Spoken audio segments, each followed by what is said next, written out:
Hi students, in last video we have considered about the precision and accuracy of the measurement. Today in this video we will solve some problems based on precision and accuracy. For this we have to remember these formulae. The first formula is absolute error.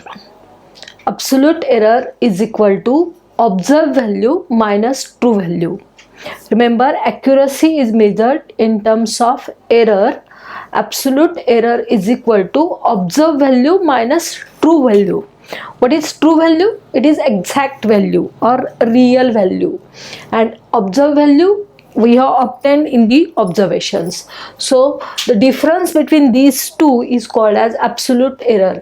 Remember that observed value can be greater than or less than true value. If it is greater than observed value, true value, then absolute error is positive, and if it is less, then it is negative. So absolute error can be either positive or negative. The second formula is relative error. Relative error is equal to absolute error upon true value into 100. You have to remember this formula, relative error. Remember, accuracy is measured in terms of relative error, which is obtained in the percentage. It is calculated by using the formula absolute error. We have calculated absolute error in the first formula, divided by true value. We know this true value into 100. Now the next formula is for absolute deviation. You know that precision is obtained when there are multiple readings, and absolute deviation, that is precision, is measured in terms of deviation. And what is absolute deviation? It is the modulus of observed value minus mean. We have to determine the mean of all the readings. If we have taken 3 readings, the summation of the observations of 3 readings divided by 3, that is called as mean. 4 readings like this. If multiple readings are taken, we have to calculate mean of these readings, and for each reading we have to calculate absolute deviation. Absolute deviation is equal to observed value minus mean. Now from this we can calculate mean absolute deviation, and then the next formula is relative deviation. Relative deviation is equal to mean absolute deviation divided by mean into 100. Mean absolute deviation can be calculated from this absolute deviation. So you have to remember all these formulae and solve the problems. Absolute error, relative error, absolute deviation and relative deviation. Remember, accuracy is measured in terms of relative error, and precision is measured in terms of relative deviation. Now see the first problem. In laboratory experiment, 10 gram potassium chlorate sample on decomposition gives following data. The sample contains 3.8 gram of oxygen, and the actual mass of oxygen in the quantity of potassium chlorate is 3.92 gram. Calculate absolute and relative error. Problem वाचून समजून घेणं महत्त्वाचं आहे. आधी काय विचारलंय लक्षात घ्या. इथं calculate absolute error and relative error. You know what is the formula for absolute error and relative error. काय प्रॉब्लेम बघा, लॅबोरेटरीमध्ये एक्सपेरिमेंट करताना पोटॅशियम क्लोराईडचं डिकम्पोजिशन केलं, विघटन केलं, आणि त्या पोटॅशियम क्लोराईडचं विघटन केल्यावर मिळणारा ऑक्सिजन, त्याचं मास मोजलंय. मग 10 ग्रॅम पोटॅशियम क्लोराईड घेतलं आणि त्याचं डिकम्पोजिशन केल्यानंतर मिळालं आपल्याला 3.8 ग्रॅम ऑफ ऑक्सिजन. आपण एक्सपेरिमेंट केला आणि आपल्याला मिळालं 3.8 ग्रॅम ऑफ ऑक्सिजन. म्हणजे ही व्हॅल्यू जी आहे तिला काय म्हणणार आपण? Observe value. But the actual mass of oxygen in the quantity of potassium chlorate, जे ॲक्च्युअल मास जे आहे ऑक्सिजनचं त्या पोटॅशियम क्लोरेटमध्ये जे थेरॉटिकल आपण कॅल्क्युलेट करणार पोटॅशियम क्लोरेटचा फॉर्म्युला KClO3 घेऊन आणि त्या 10 ग्रॅममध्ये किती ऑक्सिजन मिळायला पाहिजे आपल्याला, तर ती ट्रू व्हॅल्यू किंवा ती एक्झॅक्ट व्हॅल्यू आहे 3.92 ग्रॅम. पण या 3.92 ग्रॅम इतकी व्हॅल्यू आपल्याला न मिळता आपण जे ऑब्झर्वेशन केलं त्यामध्ये ती व्हॅल्यू मिळाली 3.8 ग्रॅम. मग इथं आपल्याला एरर किती मिळाली किंवा एरर किती आहे हे शोधायचं आहे. So first we shall calculate absolute error. What is the formula for absolute error? जर तुम्ही प्रॉब्लेम कॅल्क्युलेट करताय केव्हाही, तेव्हा आधी काय करणार आहात तुम्ही, त्या जे कॅल्क्युलेट करायचा त्यासाठीचा फॉर्म्युला लिहायचा. Absolute error is equal to observe value minus true value. Formula जरी माहीत झाला तरी आता आपल्याला या प्रॉब्लेममध्ये म्हणजे दिलेल्या प्रॉब्लेममध्ये ऑब्झर्व व्हॅल्यू कोणती ॲक्च्युअल आणि ट्रू व्हॅल्यू कोणती हेही लक्षात यायला पाहिजे. आणि म्हणून हा प्रॉब्लेम वाचून आपल्याला समजून घेतला पाहिजे. लक्षात घ्या, इथं सांगितलंय तुम्हाला त्या सॅम्पलमध्ये 3.8 ग्रॅम ऑक्सिजन मिळाला आणि ॲक्च्युअल जर म्हटलंच इथं actual mass of oxygen the quantity of potassium chloride is 3.92. म्हणजे ट्रू व्हॅल्यू आहे 3.92 आणि जी ऑब्झर्व व्हॅल्यू आहे ती 3.8 आहे. So observe value is 3.8 minus true value is 3.92. Remember here observe value is less than true value. म्हणजे इथं observe value जी आहे ती आपल्याला ट्रू व्हॅल्यूपेक्षा कमी मिळाली आहे आणि म्हणून इथं जी ॲब्सोल्यूट एरर येणार ती निगेटिव्ह येणार. 3.92 मायनस 3.8 जर आपण ही वजाबाकी केली तर आपल्याला याचं उत्तर मिळणार 2.1, that is 0.12 gram. This value is minus. Absolute error he positive किंवा निगेटिव्ह असू शकते. जर ऑब्झर्व व्हॅल्यू ट्रू व्हॅल्यूपेक्षा जास्त असेल, मोठी असेल, तर आपल्याला ॲब्सोल्यूट एरर पॉझिटिव्ह मिळणार आणि जर ऑब्झर्व व्हॅल्यू ही ट्रू व्हॅल्यूपेक्षा कमी असेल तर आपल्याला निगेटिव्ह मिळणार. ही व्हॅल्यू आहे तशी ठेवायची. म्हणजे ॲब्सोल्यूट एररचं आपण उत्तर इथं मिळवलं. Absolute error is equal to minus 0.12 gram. Now the next we have to calculate relative error. The second calculation is relative error. Absolute error आपल्याला मिळाली minus 0.12. Then write the formula for relative error.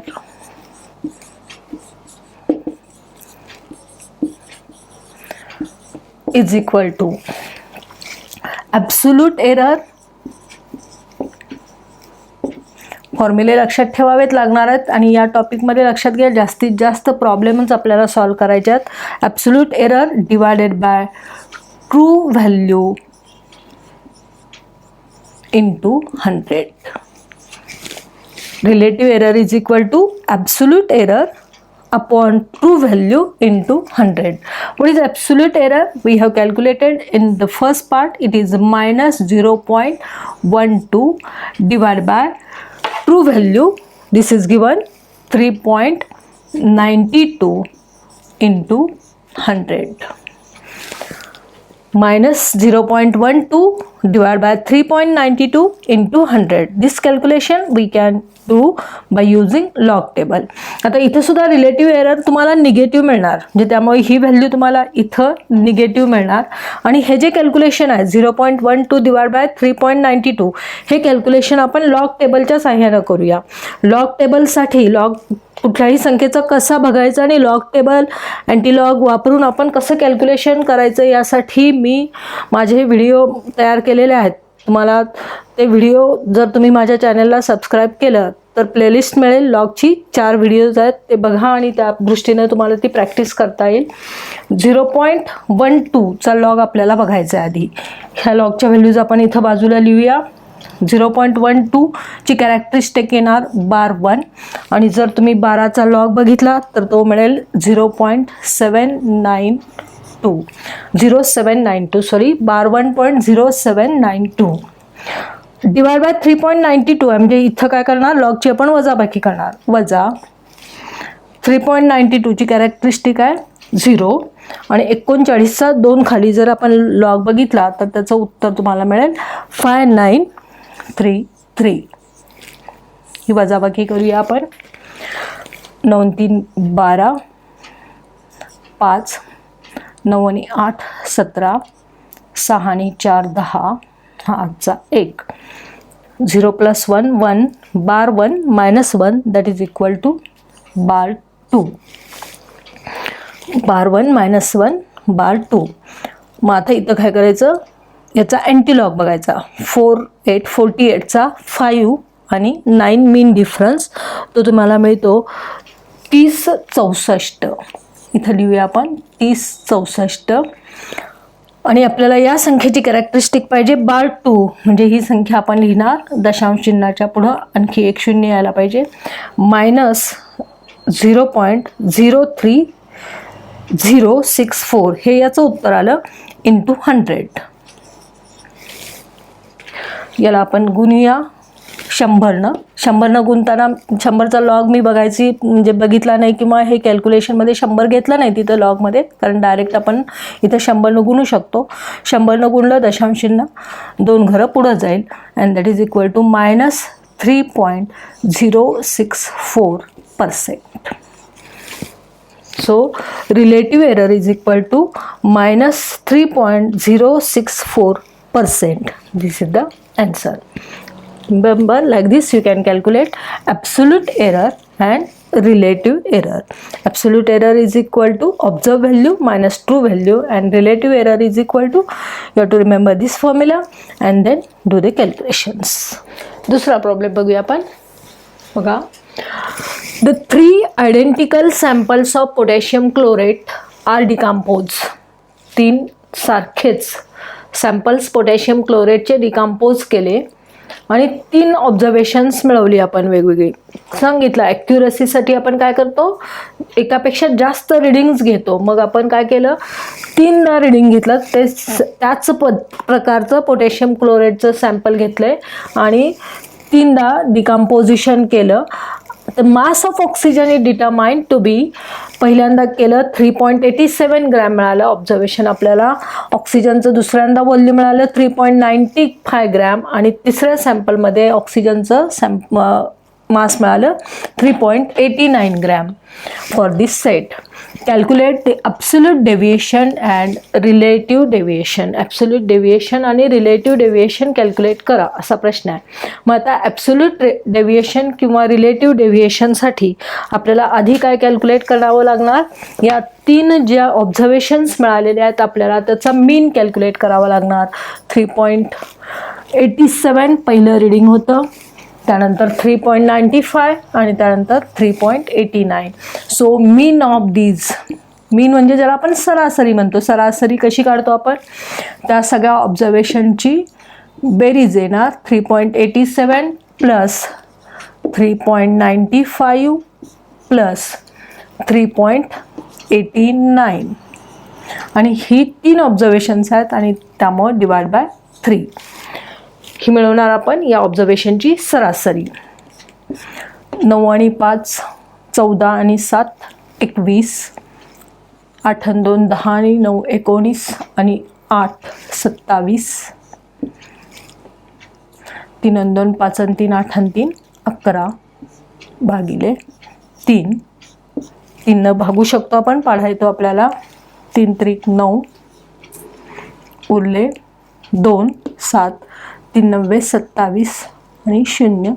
पुढं आपण 10 घेऊन हात करू शकतो, पण इथं जी ऑब्झर्वेशन दिलेली आहेत ती दशांश चिन्हाच्या पुढं 2 डिजिट्स आहेत आणि त्यामुळे आपण इथं थांबू शकतो 3.90 gram. So this is the value of mean, म्हणजे या 3 ऑब्झर्वेशनची आपण सरासरी घेतली. लक्षात घ्या, जेव्हा आपण डेव्हिएशन मोजतो तेव्हा तिथं तुम्हाला सरासरी कॅल्क्युलेट करावी लागते. प्रिसिजनसाठी महत्त्वाचं काय, तर आपण एकापेक्षा जास्त रिडिंग घेतो आणि मग त्या जेवढी रिडिंग घेतलेले आहेत त्यांची सरासरी काढतो, ज्याला आपण मीन म्हणतो. आणि ह्या मीनचं कॅल्क्युलेशन या पद्धतीनं आपण इथे केलं 3.90 ग्रॅम. आता आपल्याला मिळवायचं आहे प्रत्येक रीडिंगसाठी ॲब्सोल्यूट डेव्हिएशन काय आहे, म्हणजे प्रत्येक रीडिंग या मीन पासून किती बाजूला गेला आहे. मग त्यासाठी आपण एक टेबल तयार करूया. म्हणजे पहिलं ऑब्झर्वेशन, दुसरं ऑब्झर्वेशन, तिसरं ऑब्झर्वेशन, जे मिळालेलं आहे आपल्याला ते रीडिंग म्हणजे ऑब्झर्व मास, आणि मग इथं मीन मायनस ऑब्झर्व मास मायनस मीन, इथं आपल्याला ती व्हॅल्यू मिळेल ऑब्झर्व मास मायनस मीन, आणि त्याचं मॉडिफिकेशन म्हणजे त्याला म्हणणार आपण mod of this value, that is called as deviation. म्हणजे यालाच आपण डेव्हिएशन म्हटले का. आणि म्हणून या प्रत्येक रीडिंगसाठी आपल्याला ते डेव्हिएशन कॅल्क्युलेट करायचं आहे. मग ऑब्झर्व मास पहिला 3.87, 3.87 आणि जी मीन मिळाला आहे तो 3.90 आहे. मग आता डेव्हिएशन कॅल्क्युलेट करायचं असेल तर काय होणार इथं 3.87 मायनस 3.90 आणि हा मॉड्युलस आहे. म्हणजे इथं प्लस किंवा मायनस कुठलीही व्हॅल्यू मिळाली आपल्याला तरी ती प्लसच आपण घेतो mod of this number. So 3.87 minus 3.90 हे ऑब्झर्व व्हॅल्यू जी आहे ती मीन व्हॅल्यूपेक्षा लहान आहे आणि त्यामुळं हे उत्तर तुम्हाला निगेटिव्ह मिळणार, पण modulus of this will be positive. So it will be 0.03. त्यानंतर दुसरं 3.95, 3.95 इथं बघा आपण 3.95 ला काय करणार 3.95 मायनस 3.90. आता इथं ही व्हॅल्यू ऑब्झर्व व्हॅल्यू ती मीन व्हॅल्यूपेक्षा मोठी आहे आणि त्यामुळं 0.05. आणि थर्ड ऑब्झर्वेशन आपला आहे 3.89. So deviation is equal to absolute deviation आपण म्हणणार 3.89 minus 3.90 and that is equal to minus 0.1 and mod of this is equal to 0.01. Like this we have calculated the absolute deviation of all these, that is 0.03, 0.05 and 0.01. Now here we have to calculate mean absolute deviation. Now calculate mean absolute deviation. या तिघांचा मीन काढणार आता तुम्ही. तो काय आहे तर 0.03 plus 0.05 plus 0.01 divided by 3, that is equal to 5 आणि 1 6 आणि 3 9, that is 0.09 divide by 3. So it is equal to 0.03. So this is mean absolute deviation. We have calculated absolute deviation for all these three observations. Absolute deviation कसं calculate करायचं लक्षात आलं ना. Mod of observe mass minus mean, mean calculate केला आपण. या 3 रिडिंगचा मीन आधी आपण कॅल्क्युलेट केला आणि मग आता प्रत्येक रिडिंगसाठी लक्षात घ्या इथं प्रत्येक रिडिंगसाठी ॲब्सोल्यूट डेव्हिएशन कॅल्क्युलेट केलं आपण. ते कसं कॅल्क्युलेट करणार, जे ऑब्झर्व मास आहे मायनस मीन आणि ते पॉझिटिव्ह असू दे निगेटिव्ह असू दे मिळणार आपल्याला ती व्हॅल्यू पॉझिटिव्हच. आणि मग इथं या सगळ्यांची जेवढी ॲब्सोल्यूट डेव्हिएशन्स तुम्हाला मिळाली त्याचा मीन कॅल्क्युलेट करायचा. So it is mean absolute deviation which is equal to 0.03. Now you have to calculate relative deviation. तुम्हाला रिलेटिव्ह डेव्हिएशन विचारलेलं आहे. First you have to write the formula for relative deviation. Relative deviation is equal to mean absolute deviation जे आपण मिळवले divided by mean into 100. Mean absolute deviation कसं मिळवलं आपण, प्रत्येक रीडिंगसाठीचं ॲब्सोल्यूट डेव्हिएशन आणि त्यांचा सगळ्या रीडिंगचा ॲब्सोल्यूट डेव्हिएशनचा मीन, ते मीन ॲब्सोल्यूट डेव्हिएशन डिवाइड बाय मीन जो आपण आधी कॅल्क्युलेट केला तो इंटू 100. मग मीन ॲब्सोल्यूट डेव्हिएशन मिळालं आपल्याला 0.03 डिवाइड बाय मीन आपण कॅल्क्युलेट केलेला होता 3.90 इंटू 100. 0.03 divide by 3.90 into 100. आता हे जे कॅल्क्युलेशन आहे आपण ते लॉगनं करूया. 0.03 कॅरेक्टरिस्टिक येणार बार 2 आणि जो लॉग आहे तो आहे 4771 मायनस 3.90 0.39चा लॉग आपण बघणार आहोत 5911 दॅट इज इक्वल टू 0 6 9 आणि 8 17 6 आणि 8 14 चा 1 0 plus 1 1 bar 2 minus 1 that is equal to bar 3. So इथं आपल्याला 8860चा अँटीलॉग बघावा लागेल आणि तो आहे 7691. So it is equal to 7691. आता या संख्येची कॅरेक्टरिस्टिक मला बार 3 पाहिजे. मग आपण हे उत्तर याही पद्धतीनं लिहू शकतो इंटू 100 किंवा हेच आपण असंही लिहू शकतो स्टँडर्ड नंबरच्या फॉर्ममध्ये. 7691 आपल्याला मिळालं अँटीलॉग 7.691 इंटू 10⁻³ ही जी आहे ती पॉवर काय करायची 10ची पॉवर आणि हा नंबर आहे तो standard number into 100. So it is equal to 10⁻³ into 10⁻² that is equal to 10⁻⁻1. So it is 0.7691%. So remember here the relative deviation is equal to 0.7691%. Like this you can calculate absolute deviation and relative deviation. For calculation of relative deviation first we have to calculate mean absolute deviation and use this formula. तिसरा problem बघूया आपण आता. 1.000 ml sample of acetone. तुम्ही म्हणाल आता हे 1.000 का 0 एवढे लिहिलेत, तर हे लक्षात घ्या हे आपल्याला दर्शवतं आहे की ज्या इक्विपमेंटच्या सहाय्यानं आपण या ॲसिटोनचं व्हॉल्यूम मोजलं आहे त्याचा लिस्ट काउंट हा 0.001 आहे. म्हणजे दशांशचिन्हाच्या पुढचे 3 अंकांना आपण याचं व्हॉल्यूम मोजू शकतो आणि म्हणून हे दर्शवण्याची पद्धत आहे की ते व्हॉल्यूम आहे 1.000 ml sample of acetone. Acetone काय आहे बघा, a common solvent use as a paint remover. Common solvent म्हणून वापरतो आपण ज्यामध्ये आपण डिझॉल्व करतो. ॲसिटोन हा तुम्हाला माहिती आहे आपण नेलपेंट रिमूव्हर म्हणून पण वापरतो. हा acetone was placed in a small bottle whose mass was known to be 38.0015 gram.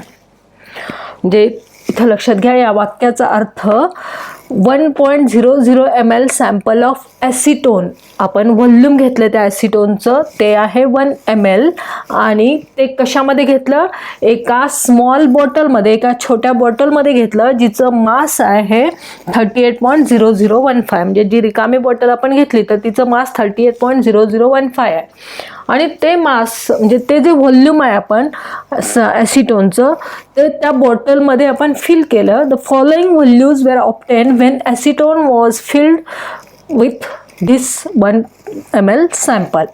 The following values were obtained when acetone filled bottle was weighed.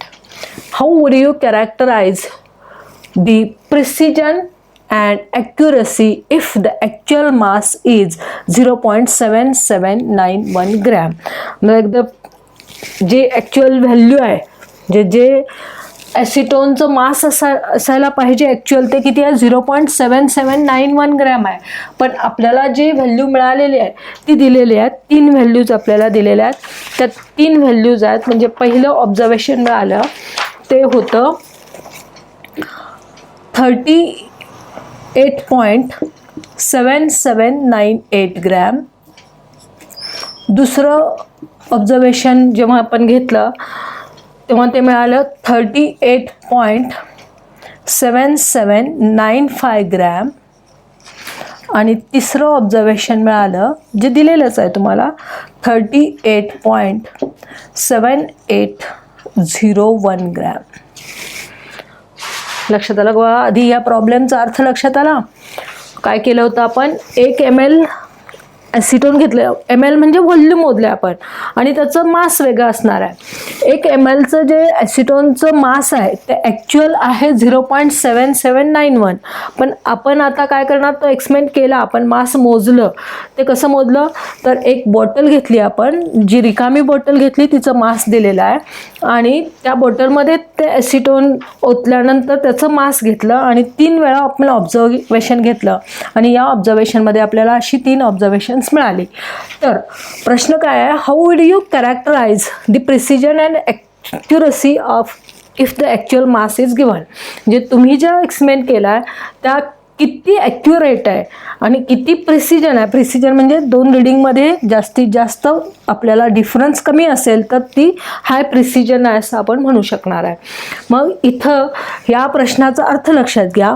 You have to determine the relative accuracy, relative error म्हणजे accuracy मोजतो आपण एररच्या सानिध्यानं आणि त्यामुळं relative error and relative precision you have to determine, and precision is measured in terms of deviation. So remember here you have to calculate the relative error and relative deviation. मग आता ज्या value दिलेल्या आहेत त्या व्हॅल्यूसाठी आपल्याला जे calculation करायचं आहे, पहिल्यांदा आपण मेजर करूया रिलेटिव्ह एरर. रिलेटिव्ह एररसाठीचा फॉर्म्युला आहे absolute error divide by true value into 100. आता जी ट्रू व्हॅल्यू आहे ती कॅल्क्युलेट करण्यासाठी इथं जे मास दिलेलं आहे ते मास बॉटल अधिक ॲसिटोन यांचं मास आहे. म्हणजे पहिल्यांदा आपल्याला काय केलं पाहिजे, पहिल्या ऑब्झर्वेशनमध्ये ॲसिटोनचं मास किती मिळालं त्यासाठी हे मास मायनस त्या रिकाम्या बॉटलचं मास, आणि म्हणून आधी आपण कॅल्क्युलेशन करूया ते ॲसिटोनचं mass of acetone. Now we have to calculate first mass of acetone observe in all these 3 observations. The first one is, पहिल्यांदा मिळालं आपल्याला ॲसिटोन फिल केल्यानंतर 38.7798 मायनस जी रिकामी बॉटल आहे तिचं मास दिलेलं आहे आपल्याला 38.0015 gram. That is equal to 5 आणि 3 8 अशी वजाबाकी आपण करू शकतो किंवा उभं लिहून करा. इथं येणार 8, 9 वजा 1 8 आणि हे आहे तसं 77 वजा बरोबर आहे 77 आणि 38 वजा 38 म्हणजे 0, 7783 ग्रॅम. दुसरं ऑब्झर्वेशन आपण घेतलं, तिथं मास दिले 38.7795 minus again 38.0015 that is equal to 0.877 आहे तसं 0.7780 ग्रॅम. आणि तिसऱ्यांदा इथं 38.7801 minus 38.0015 that is equal to 5 आणि 6 11 2 8 आणि 2 10. इथं मिळालं तुम्हाला 0.7786. काय कॅल्क्युलेट केलं लक्षात आलं ना. ॲसिटोनचं मास आपण कॅल्क्युलेट केलं प्रत्येक ऑब्झर्वेशनमध्ये. आपल्याला काय दिलं आहे, ॲसिटोन प्लस जी एम्प्टी बॉटल आहे तिचं मास दिलं आहे हे. मग ॲसिटोनचं मास प्रत्येक वेळी आपण कॅल्क्युलेट करणार ते ॲसिटोन फिल्ड बॉटलचं मास मायनस एम्प्टी बॉटलचं मास, असं प्रत्येक वेळेचं ऑब्झर्वेशन जे मिळालं आहे आपल्याला त्यामधून एम्प्टी बॉटलचं मास मायनस केलं की आपल्याला मिळालं हे ॲसिटोनचं मास. मग आता हे जे ॲसिटोनचं मास 3 वेळा आपल्याला वेगवेगळे ऑब्झर्वेशन्स मिळालेले आहेत, त्याचा मीन आपण कॅल्क्युलेट करणार आणि त्यालाच म्हणणार आपण ट्रू मास, किंवा ह्याला मीन कॅल्क्युलेट करावा लागेल. That is equal to 0.7783 plus 0.7780 plus 0.7786 divide by 3. 3 observations असल्यामुळे याला आपण डिवाइड बाय 3 करणार आणि त्याचं जे मास आपल्याला मिळालं आहे ते आहे डिवाइड बाय 3 आपण केल्यावर 0.7783 ग्रॅम. तुम्ही बेरीज करा, त्याला डिवाइड बाय 3 करा, त्याचं उत्तर मिळालं 0.7783 ग्रॅम.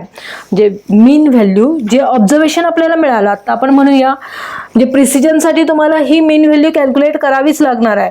पण जेव्हा रिलेटिव्ह एररमध्ये आपल्याला एकच ऑब्झर्वेशन नाही दिलेलं, आपण ऑब्झर्वेशन एकापेक्षा जास्त घेतलेत, तेव्हा ऑब्झर्व व्हॅल्यू म्हणजे काय घेणार आपण, हीच व्हॅल्यू जिचं आपण मीन काढलेला आहे. आणि त्यामुळे लक्षात घ्या, इथं आपल्याला जी मिळाली व्हॅल्यू ती आहे 0.7783 gram. So 0.7783 gram this is the actual value. हे लक्षात आलं काय काय केलं आपण ते. फक्त पहिल्या स्टेपमध्ये आपण मिळालेलं ॲसिटोनचं मास कॅल्क्युलेट केलं आणि त्याचा मीन कॅल्क्युलेट केला, जो आपण इथं लिहून ठेवूया, जो आहे 0.7783 ग्रॅम. त्यानंतर पुढचं कॅल्क्युलेशन आपण करणार, दॅट इज इक्वल टू पहिले आपल्याला लागणार आहे ती absolute error. Absolute error is equal to observe value minus true value. Observe value minus true value. आता ऑब्झर्व व्हॅल्यू म्हणजेच काय, आपण जे मीन कॅल्क्युलेट केला तो 0.7783 मायनस ॲक्च्युअल ट्रू व्हॅल्यू काय आहे, जी इथं दिली आहे ती आहे 0.7791. इथेही लक्षात घ्या, ऑब्झर्व व्हॅल्यू ही ट्रू व्हॅल्यूपेक्षा कमी आहे आणि त्यामुळे तुम्हाला इथं जी ॲब्सोल्यूट एरर मिळणार ती मायनस असेल 3 आणि 8. 8 आणि 3 11, 0 0 0 आणि त्यामुळे ॲब्सोल्यूट एरर काय मिळाली, minus 0.008 gram. So absolute error is equal to minus 0.008 gram. But we have to calculate what is relative error. त्यामुळे इथं आपण कॅल्क्युलेट करूया रिलेटिव्ह एरर. रिलेटिव्ह एररसाठीचा फॉर्म्युला परत न लिहिता डायरेक्ट मी सांगते आता तुम्हाला. Relative error is equal to absolute error divide by true value into 100. So relative error is equal to minus 0.008 divide by true value आहे 0.7791 इंटू 100 मायनस 0.008. हे कॅल्क्युलेशन केलं आहे आपण upon true value into 100. So relative error is equal to here absolute error upon real value और actual value into 100. that is equal to minus 0.0008 divided by 0.7791 into 100. हे calculation आपल्याला करायला पाहिजे, ते लॉगच्या साहाय्याने आपण करूया. इथं बाजूला लॉगच्या व्हॅल्यूज लिहूया. याचा लॉग बघताना आपल्याला कॅरेक्टरिस्टिक डिटरमाइन करावी लागेल. दशांश चिन्हाच्या पुढे 3 शून्य आहेत म्हणजे कॅरेक्टरिस्टिक येणार त्याची बार 4 आणि बार 4 नंतर 80चा लॉग जो आहे 9031 मायनस 0.7791चा लॉग कॅरेक्टरिस्टिक येणार बार 1.7791 16.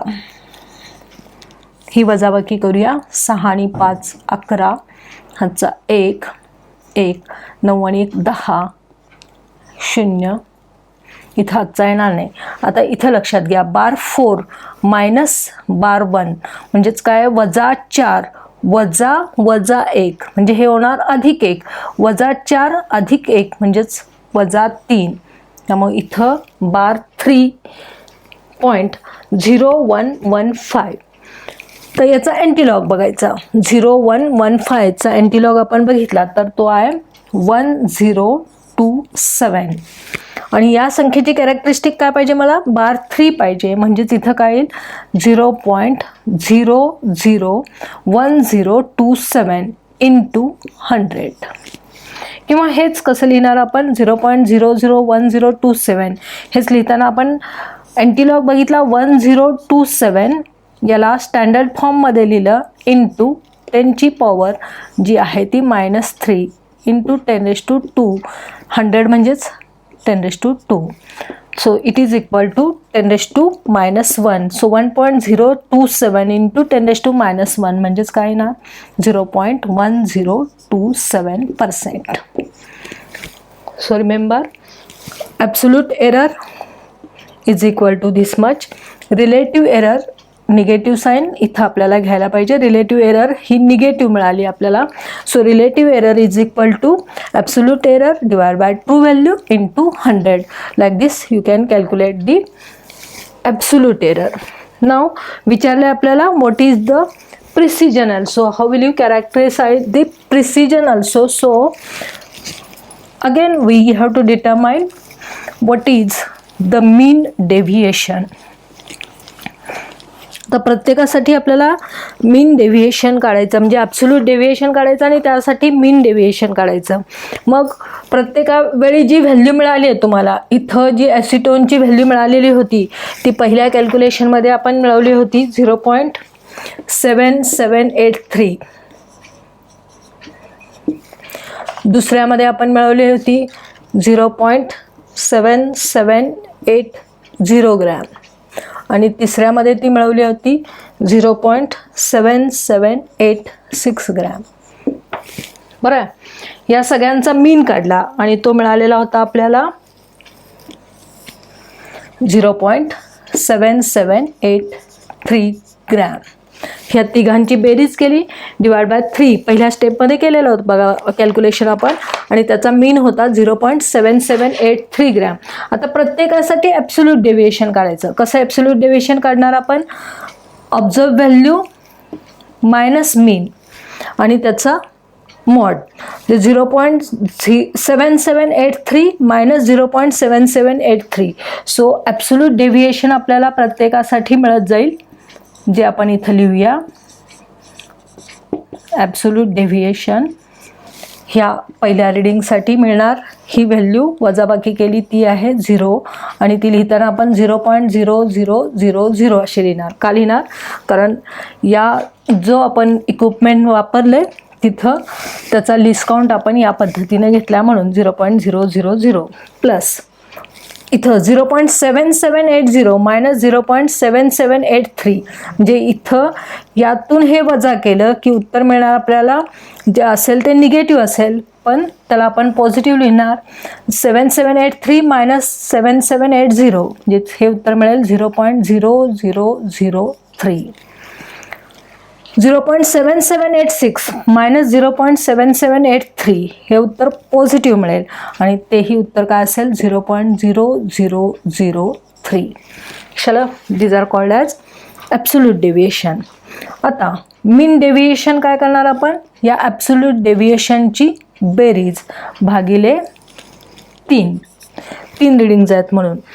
मग आता इथं 0.00 प्लस 0.0003 प्लस 0.0003 ही बेरीज येणार. 3 आणि 3 6 आणि 3 दोन्ही 6 म्हणजेच 0.0002 हे मिळालं आपल्याला मीन ॲब्सोल्यूट डेव्हिएशन.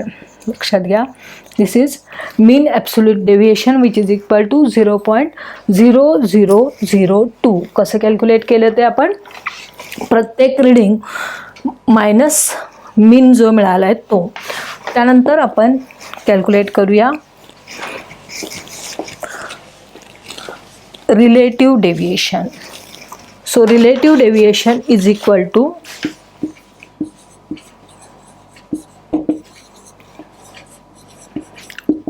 फॉर्म्युला काय आहे, मीन ॲब्सोल्यूट डेविएशन जे आपण मिळवले 0.0002 डिवायडेड बाय मीन जो आपण मिळवलेला होता 0.7783 इंटू 100.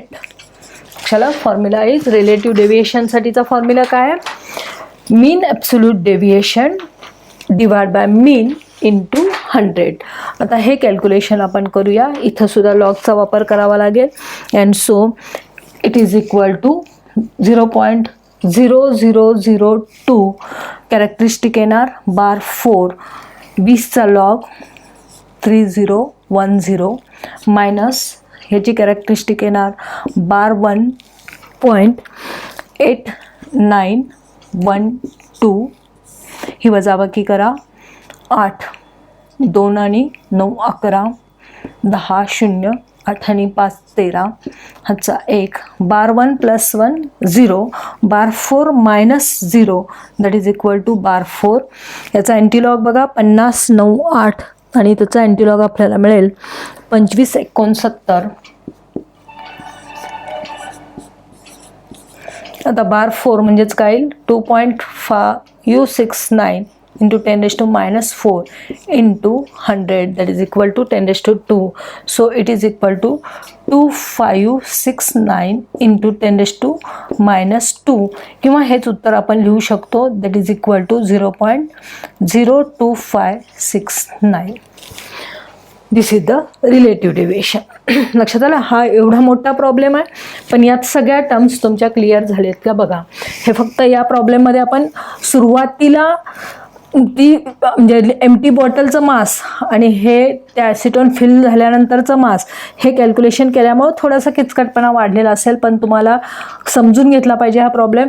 हे मास आपण कॅल्क्युलेट केलं या सगळ्यांची वजाबाकी करून आणि त्यानंतर त्यांचा मीन काढला आणि ॲब्सोल्यूट एरर त्याच्यावरून रिलेटिव्ह एरर मग ॲब्सोल्यूट डेविएशन आणि त्याच्यावरून रिलेटिव्ह डेविएशन कॅल्क्युलेट केलं. नेक्स्ट प्रॉब्लेम बघा काय म्हटलंय, your laboratory partner was given a task of measuring the length of a box approximately 5 inch as accurately as possible using a meter stick graduated in millimeters. He supplied you with the following measurements. काय समजतंय बघा, your laboratory partner, तुम्ही ज्या विद्यार्थ्याबरोबर तुमच्या मित्राबरोबर लॅबमध्ये काम करता, लॅबोरेटरी पार्टनर असं म्हणलं त्याला. या लॅबोरेटरी पार्टनरला तुम्ही एक काम दिलं. कशाचं काम दिलं तर तुमच्याकडे एक बॉक्स आहे कंपॉस बॉक्स टाईप आणि त्या बॉक्सची लांबी मोजायला सांगितलं आणि त्याला एक मीटर स्टिक दिली, म्हणजे फुटपट्टी आपण जी वापरतो मीटर पट्टी म्हणतो त्याला आपण, कंपॉसमधली पट्टी म्हणूया आपण. या पट्टीच्या सहाय्यानं त्या बॉक्सची लांबी मोजून मला दे असं तुम्ही त्याला काम दिलं, टास्क दिलं. आणि त्याची लांबी ॲक्च्युअल किती आहे, अप्रॉक्सिमेटली 5 इंच आहे. 5 इंच म्हणजे काय म्हणता येईल आपल्याला, 30 सेंटीमीटरमध्ये काय असेल 5 गुणिले 1 इंच म्हणजे जवळजवळ 2.54 सेंटीमीटर, जे आपण 2.5 सेंटीमीटर म्हणतो, म्हणजे ॲक्च्युअल ती व्हॅल्यू आहे 2.54 सेंटीमीटर.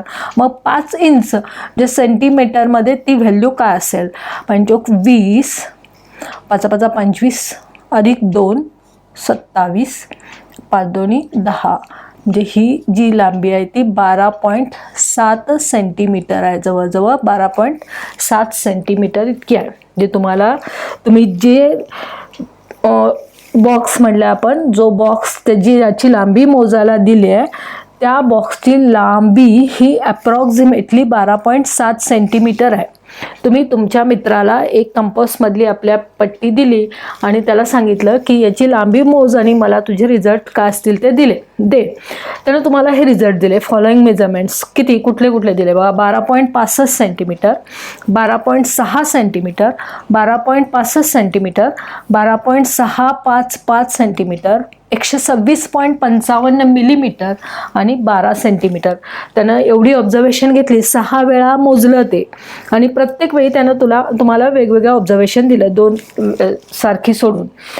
मग तुम्हाला प्रश्न काय विचारला येतात, मग त्याने state which of the measurements you would accept giving the reason. तुम्ही कुठलं त्याचं जे रीडिंग आहे ते स्वीकाराल, ते बरोबर आहे म्हणून घ्याल, यापैकी त्याचं कारण देऊन सांगा. आणि दुसरं आहे give your reason rejecting the others. एक तुम्ही यातलं स्वीकारलं तर बाकीचे तुम्ही का नाकारणार किंवा बाकीचे त्याला का सांगणार की हे तू चुकीचं सांगितलंयस, त्याचं कारण द्या.